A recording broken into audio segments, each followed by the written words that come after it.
My name is Wakan Burrows. I'm with Holistic Pruners. I'm Phil Pintor and I work for Spirit. And I'm Dan Moss. I'm with Spirit Pruners. Kristen Harbley, work for Spirit Pruners.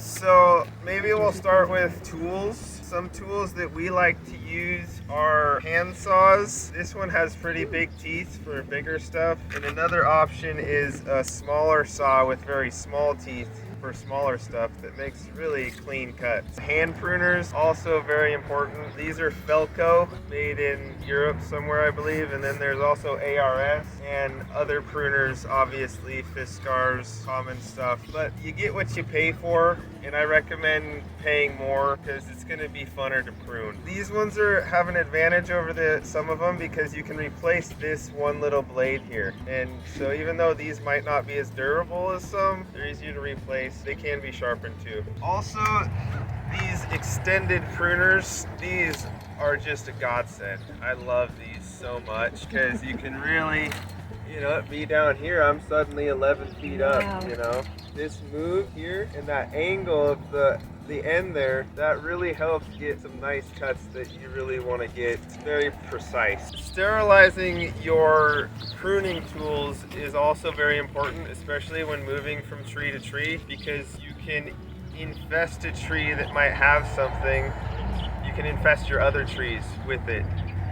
So it's just a really good practice, especially on fruit trees, and you just spray your stuff down. Some people use bleach and some people use rubbing alcohol, or a bleach solution, excuse me, not pure bleach. I prefer rubbing alcohol. If you're just getting into pruning, I recommend either checking this book out or buying it. It's about $42. It's by Alex Shigo, who is one of the great arborists in America. It's got a lot of pictures and very short explanations and diagrams as well about pruning cuts. And this has made me a better pruner. So I highly recommend checking this book out somehow. How do you spell his last name? Shigo. Fruit trees love light. They really love light, and that's one of our goals, is to help thin it out so that light really penetrates through the whole canopy evenly. But if you think about it, if there's more light and air, then there's less of an opportunity for maybe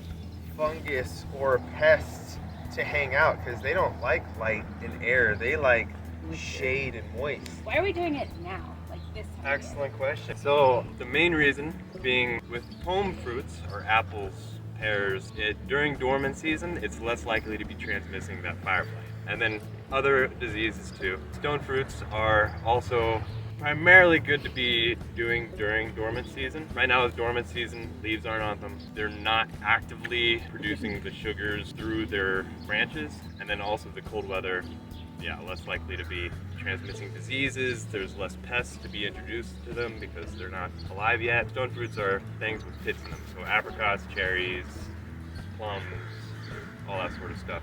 Part of why now is better as opposed to fall, because if you're making live cuts in the fall, right when the tree is going to sleep, it's not going to be able to send energy into that spot and help start healing it. And so it's just going to be an open wound. So that's going to be, it's like a portal for fungus, decay, infestation of some type. If a tree is old and hasn't been pruned in a long time, and then you prune it pretty aggressively, it's going to sucker out quite a bit. The little shoots going up, those are known as water sprouts. And then the ones at the very bottom, right around the trunk, those are known as suckers. The suckers are a good place to start pruning those off, because they're taking energy from everything above. That's one of the first things I do, is I go take the suckers out.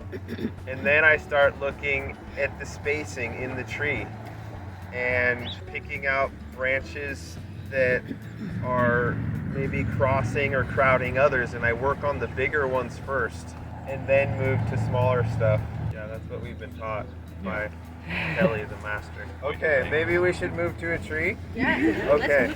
Now if you notice in this spot right here, kind of got a layer up here and a layer right here. And to give these layers a little more space, you can start doing some pruning. Like, I feel like these here are kind of getting into this lower layer. And so I'm going to take that one And then, you know, this one's above that one. So if you think about the spacing, when these leaf out, it's gonna be pretty dense. So I'll give these some space here to promote its growth to go up and out. And this one's kind of going back in. Anything going like up or in, I usually take out because they're just not gonna have as much fruit growth. Like if this was the first year, then it didn't produce any fruit, it just produced leaves.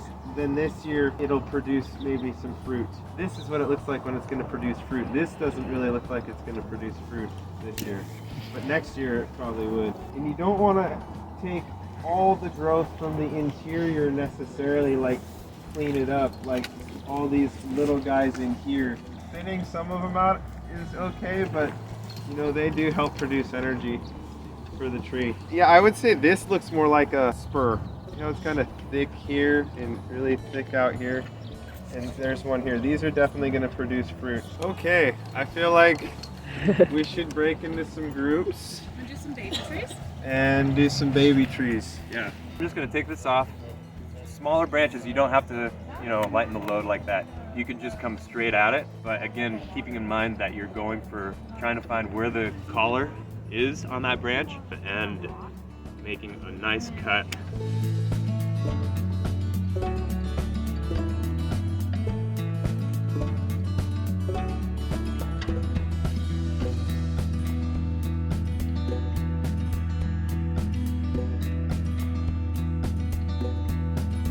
Can you give me a quick overview of what you did with this tree? Because I saw it before and it was a mess. Yeah, so this one had a lot of growth in the lower, not even half of the tree, but the lower fourth of the tree, almost like a bush.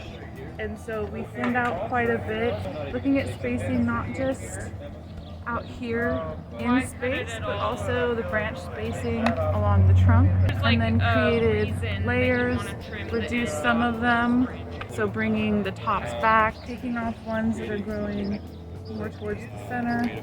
That one, I'm gonna take that one off too.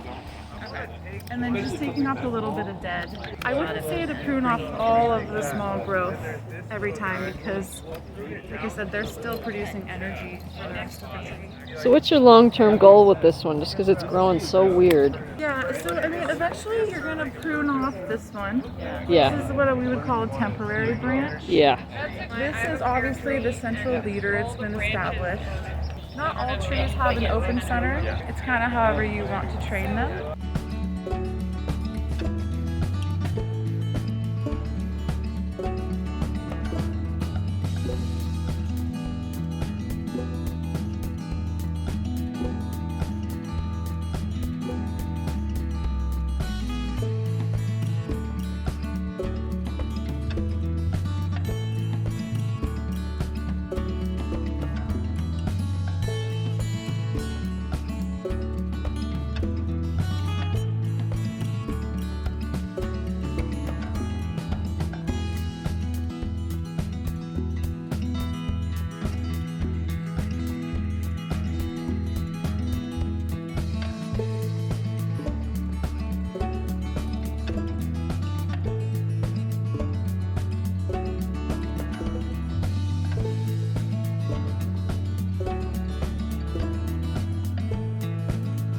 They're crossing and wrapping around each other too. Yeah, I think one of them needs to go. Yeah. Would you just naturally go for the smaller one if it's the healthiest, or? I think that's a tough decision. Oh, the big one has a bunch of rot. Yeah. Yep. I think I'd probably go for the bigger one in this situation because this younger one has vigorous growth down low, and then it does have several main tops there that are growing at a nice height. So I think we could take this bigger one.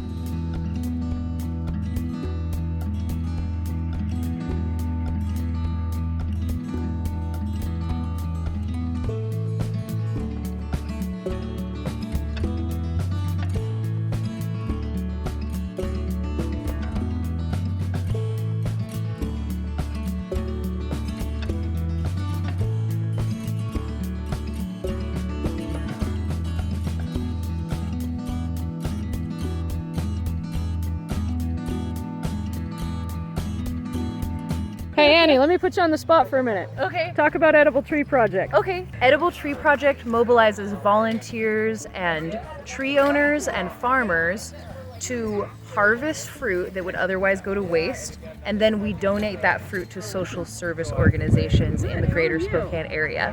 And in the past 4 years, we've harvested over 150,000 pounds of produce from going to waste and donated it. So yeah, I love being a part of this organization. That's awesome. What do we need to know? How do people get involved? So you can go to our website and just SpokaneEdibleTreeProject.org, and you can click the Take Action button in the right-hand corner, and that'll tell you all the ways that you can get involved. Awesome. And you want to map trees as well as get volunteers, is that right? Yeah, so we have people tell us where trees are. So if you have a tree, you can go ahead and register your tree and we can get in contact with you. And we also need people to help harvest. So we also need people to teach workshops and, you know, just various other things like that. So yeah. So, okay, let's just pretend that we're sure this is some kind of blight. Yeah. Okay, so it's on this branch, and then there's some kind of discoloration we noticed down here. I would put this in the like mildew. Like, That's the mildew. Okay, all right, not, fine. Or if not mildew, that doesn't look like blight of any kind. Okay, so but let's just pretend that this was blight. Yeah. What would you do? I would treat this as, even if it is just sun scald, I would treat this as like a prune, like Prune a it all out. necessary prune. Just because sun scald or blight, it's not going to be an effective producer for the fruit tree. Okay. But that being said, if it's blight, then it's going to continue to grow into Gonna the other keep trees. spreading. Yeah. That definitely you don't want. So where would you cut this one? Going to that third diameter rule. So you take it to there? It's going to need to come off back to here. Okay. This one back to here. Okay, see, there we go. Those are big cuts, so you're going to have to adjust your plan on the rest of your pruning approach. Yeah. But it's not drastic enough that you're going to lose the tree. Like, Okay. you know, with these 2 branches off, you're not losing all of the fruit. Say that this blight spread throughout these branches and the whole branches had to be taken off. Yeah. We now have a tree that's really heavy on that side, Yeah. and there's nothing over here to counterbalance it. So that's a this year problem. Okay. I don't think that would be a future problem. Oh, really? Because if the tree's response to light is to grow towards it. I would say, you know, this branch from that tree, or, you know, you could be training this branch or pruning other branches to start growing into this area. And with all this additional light, it's going to grow there. Oh, So okay. a lot of tree pruning directly after isn't the prettiest appearance, you know? Yeah. Especially because you're taking out diseased, dead branches that have died, Yeah. that even while they might have produced a balanced look to the tree, aren't doing anything for the tree and can be detrimental. Yeah. So taking them off is the correct decision. Might not be the prettiest that year, but over time it's going to be pretty again. We run into this kind of stuff a lot. Yeah. This looks like a bowl that's just going to hold water and rot. Yeah. What do you do for this? This looks like it's dead, right? That's Yeah, dead this one's material. dead. This looks like it's alive. It could be dead. If you wanted to prune out, because it is, if it's a bowl, it's gonna hold moisture and it's going to trap leaves, it's going to rot. And if it's right at the base of your tree, that's not the best thing. Live wood isn't gonna rot unless there is a wound to it. So unless there's an avenue for the rot to get into the tree, it's not gonna affect it. It's just like dirt. But like if there's like, I see what you're saying, like there's a wound right here, probably from this branch being pruned off at one point, and all of this dead material that's going to collect moisture or water, and that's just your best judgment. You could prune this out, that it's not going to hurt the tree because it's dead.